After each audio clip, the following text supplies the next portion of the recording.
Hello everyone, welcome back. Today I'm going to be talking about the active process, which is a part of cell transport. In the previous video, I talked about passive process, which does not require energy, while active process requires energy. Energy to do what again? Energy to get substances into or out of the cell. So, when we're talking about active process, we are moving substances against a concentration gradient. So think of it this way. You're climbing uphill, you're driving uphill, you're gonna really need to use a lot of energy, you're gonna need to step on the gas. So this is gonna be an example of active process. And in what situations do we use that? When the solute is too large for the channels. If you remember, we have channels in the plasma membrane. The solute is just too large for these substances to pass through, or the solute is not lipid soluble. The reason why, if it was lipid soluble, it would be a lot easier because the plasma membrane is made up of phospholipid bilayer. So when they have similar composition, it's going to be easier for the substances to get into.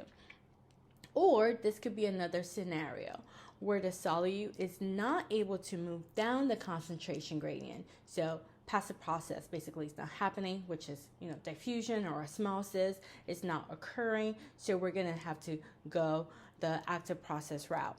And like I said, requires energy. And what energy are we talking about here? This is ATP. ATP is short for adenosine triphosphate, 3-phosphate, all right?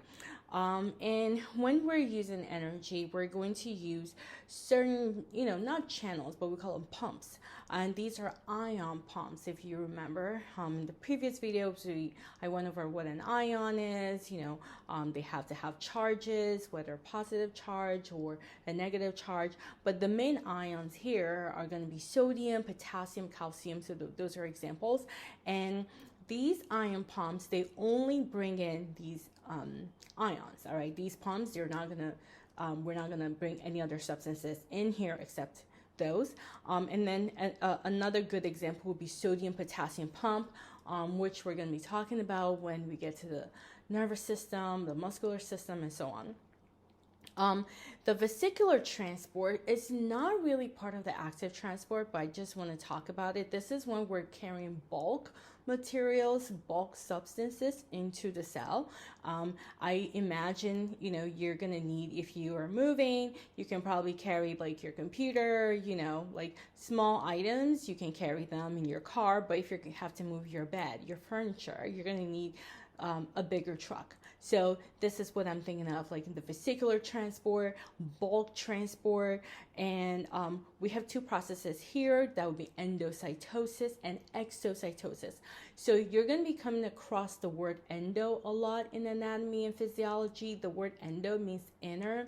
When we get to the cardiovascular, cardium, the inner lining of the heart, endometrium, the inner lining of the uterus. So endo means inner. And then exo, when you think of exo, exiting, all right? Something's leaving. So this is how we're going to get substances out of the cell.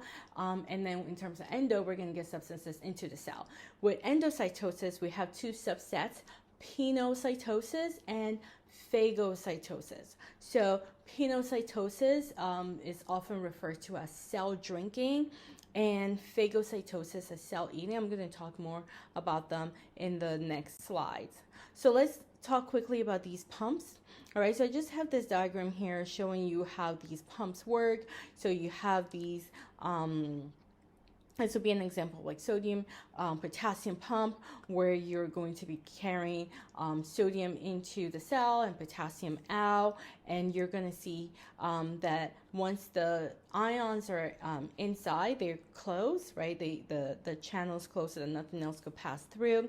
And these sodium potassium pump, they are located in all plasma membrane. Like I said, they pump sodium out, but it pumps potassium in.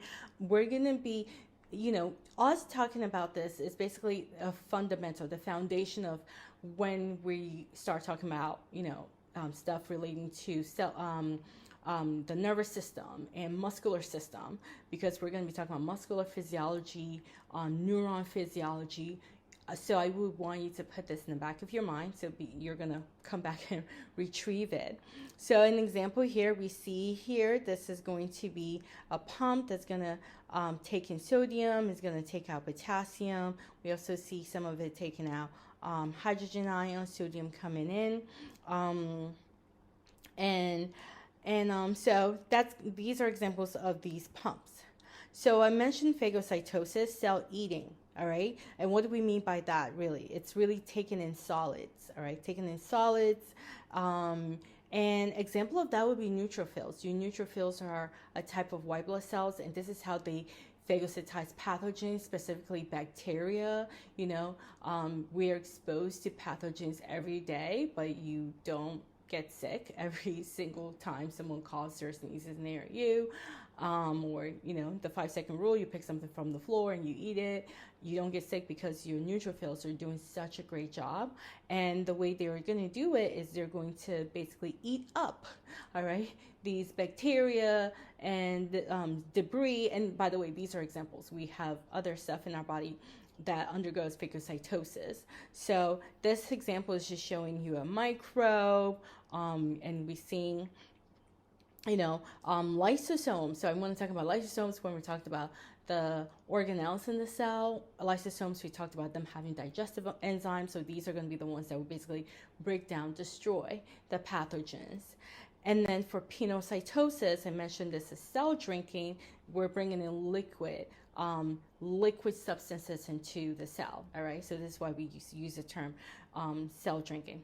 So this concludes the quick, short lecture video on active process. All right. Thank you. Bye-bye.